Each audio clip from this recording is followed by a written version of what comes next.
back to the Foolery Show, where two cynics desperately try to find the positive side to things. So I've been reading the news lately, and I came across this article where they're building this, I don't know, massive factory to produce meat, but there's not going to be any animals involved. And so while I think that's kind of cool, because like without all the animal suffering things, I feel like it's going to create some kind of crazy demand and kind of create some of the same problems that came from factory farming. Yeah, I think there's a lot of benefits to that. Um, I mean, it's still a little better than factory farming because of all the ethical implications, right? Like, you don't have to the animal suffering and stuff like that. Now, vegetarians and vegans might actually be able to eat meat ethically. Yeah, but I don't know. I feel like it's like it's great, right? You don't want to kill animals. Everyone likes cute, cuddly animals, but I mean, it's okay to eat meat, right? I don't know. I don't know. I think would think it's totally fine to eat meat. I don't know if there's any problem with. I mean, yeah, if we should we be doing horrible, should we be doing horrible condition factory farming? No, but the whole idea of farming and killing animals, I think, is fine. I don't know what's wrong with that. Yeah, well, I mean, I think vegetarians will disagree with me, but I think it's fine to eat meat too. But I think it's just how you do it, right? So, a lot of people object to the way animals are treated, especially at large scale in these factory farms. A lot of suffering goes on. They're encaged in these really small cages. They're not necessarily killed in a painless way. They lead short lives, full of pain, and then they're just killed for food. It's all their existence amounts to. So I think that's kind of like the main objections that people that don't eat meat. But I mean that's kind of like I guess we've kind of escaped the food circle, right, or the food cycle hierarchy of eating Yeah, and we're on the things. Like top of the food chain now. we're kind of top of the food chain now. So now we're trying to hop out of the food chain entirely, right? Or go down to plants. What's to stop next, right? There might be some cuddly, cute plants that we don't want to kill. What about grain? Well, I think it's because plants don't have pain receptors. I think that's actually why some people are that don't eat meat are okay with eating mussels because apparently Oh, mussels don't have any pain receptors, and so it's kind of the same as eating a plant, really. Like they don't suffer, so it's okay to eat them. oh, so we're saying that more of the suffering is the whole point, I but think it's more the suffering rather than the actual consummation of meat itself. I feel like it's a mismatch, right? It's like everyone thinks that all food or all meat is produced in factory farms, and that's just not true. I mean, a lot of it is, and I think a lot of it has helped. I mean, factory farming allows people to live kind of however they want, right? There's too much food all over the place. Like America's got crazy beef. But should conditions improve? Yeah, I mean, if you watch any of those documentaries, I mean, yeah, you want them to improve. But I don't know if it's fair to just jump completely out of it, right? I don't. Yeah, I mean, jump completely out of it is interesting. I mean, we're kind of, as you say, we're kind of out of the food chain, right? So it's like, maybe what separates us from the animals is that, we're above, what nature normally is, which is like, savage and killing others to survive, right? If we, because we're more evolved and we have technology and stuff, we can rise above that, right? Then maybe that's why we should do it because we're civilized. So I guess the idea is that we're better. What a I what a mean, yeah, novel what right. a We are right. novel human idea that I mean, we're better. I mean that's why we have laws and philosophy and all that stuff, right? Like, why don't we all just kill people for food and just live by the law of the jungle, quote quote? It's because we're above that, right? We're civilized. I mean, that's what we're aiming towards Taking a as step a too race. far. Like I understand we're like um, we're more civilized, so we don't want to hurt anyone, right? We don't want to be ethical. It's like, and I agree. I think we agree that some of the I agree that some of the factory farming techniques are pretty horrific and shouldn't be done. But this whole replacing factory farming by just removing, let's just eat fake stuff. Um, I feel like is a dangerous thing because like no one knows what this is going to do to people, right? No And one the knows. GMO. Mhm. It's beyond GMO, right? Everyone already complains about GMO. This is beyond GMO. This is engineered. This is Right, created. right. Right? This is not you know. I feel like I don't know. I feel like it's either forward or we have to go forward wholeheartedly or find a way to hybridize because it's like I feel like if we go forward completely, then what's the problem with other things, right? If everyone's okay with making meat like that, then why not move other things over too, right? Like why not allow a lot of social policy to change because it's fine with us if we just change the terms.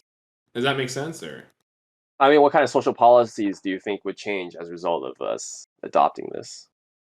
like I feel like because now we're saying eating meat is okay. Eating the meat of other creatures is fine, right? We're saying, oh, it's just artificially generated. So why not let's generate different kinds of flesh, right? That's a small jump, right? And then we can do another small jump there. Why don't we artificially create, human flesh or, dinosaur flesh? I feel like it starts to get in a whole new realm of now people can really play with food. It like leads on to it's maybe almost uh, uh, a dangerous, slippery slope, if you will. Okay, I see what you mean now. Yeah, a lot of technology, if taken too far, definitely there's some ethical questions there. But I mean that's kind of having the different kinds of meat being grown. That's kind of a benefit of it, right? So now you can have lamb plus cow, or maybe a hybrid of both, right?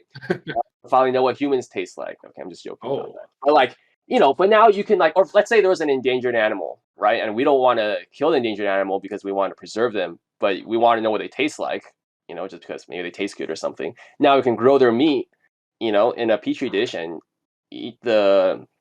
taste what their meat tastes like without without endangering them further, right? So there's some benefits to that.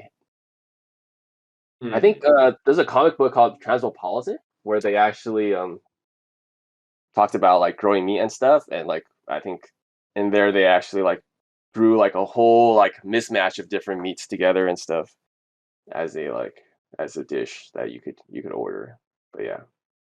So you think it's more beneficial to just accommodate for people? Say, people are going to eat meat regardless. People are going to want to do this regardless. So why don't we just do it in a sustainable way, or maybe effective way, rather than hey, why don't we do it responsibly?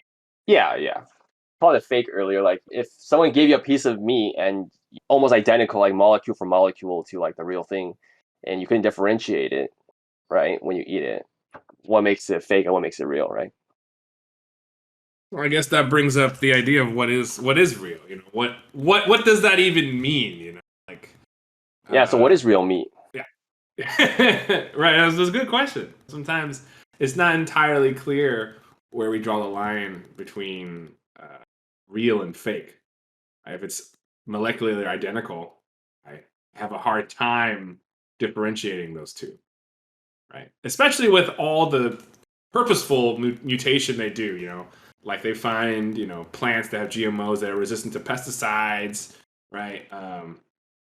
Cows that can actually eat corn, etc. Like a lot of the stuff where our food's changing before our eyes, and I just maybe the feeling that it's not natural is kind of a false reality in itself. Maybe nothing is nothing is sacred in that respect.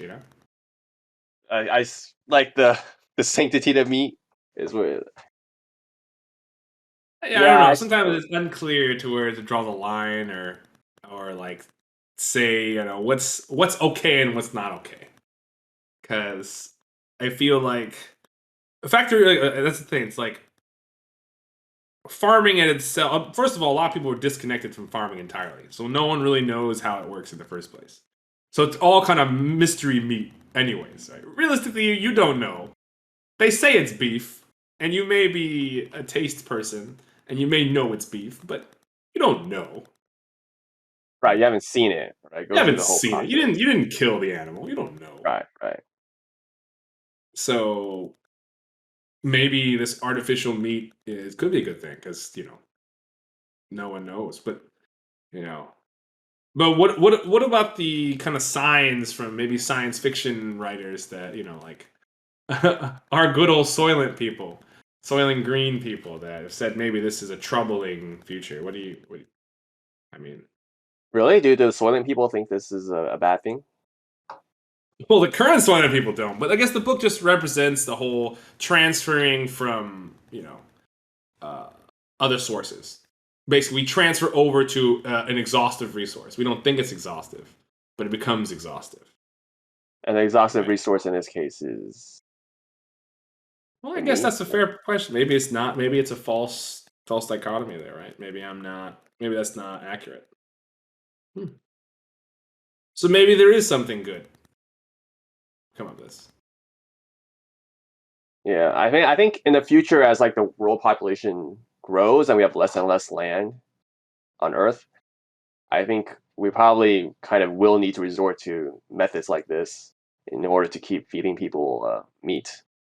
Because I mean, animal cows take a lot of farmland, and then other animals do too, and Earth is only so much land. Also, if we ever do like interstellar travel or space travel and stuff, you can't. I mean, you could keep frozen meat on the spaceship, I think, but like if you're doing extended travel, you might want to Oh, you're saying like synthetically create meat on in space? I mean, exactly. You would that's have a pretty meat cool. farm on the ship. Yeah, Oh, that's kind of cool. No, interesting. Interesting. yeah, yeah.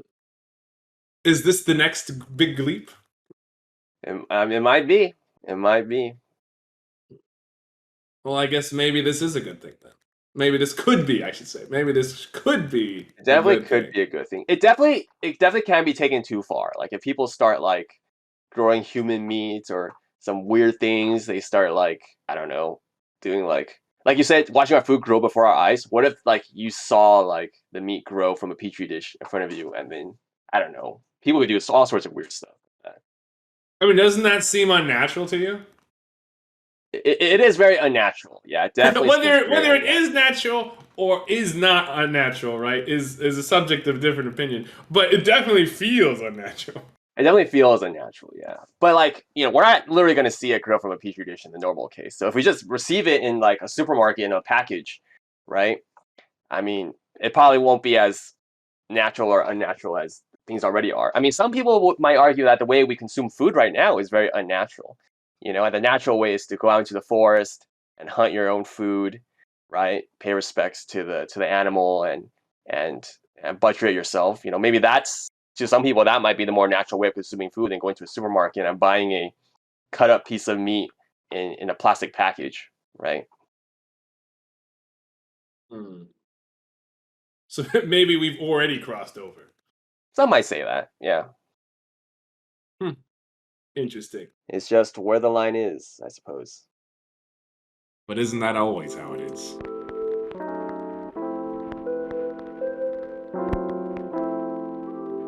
Thanks for listening. Like, subscribe, and let us know what we should talk about next.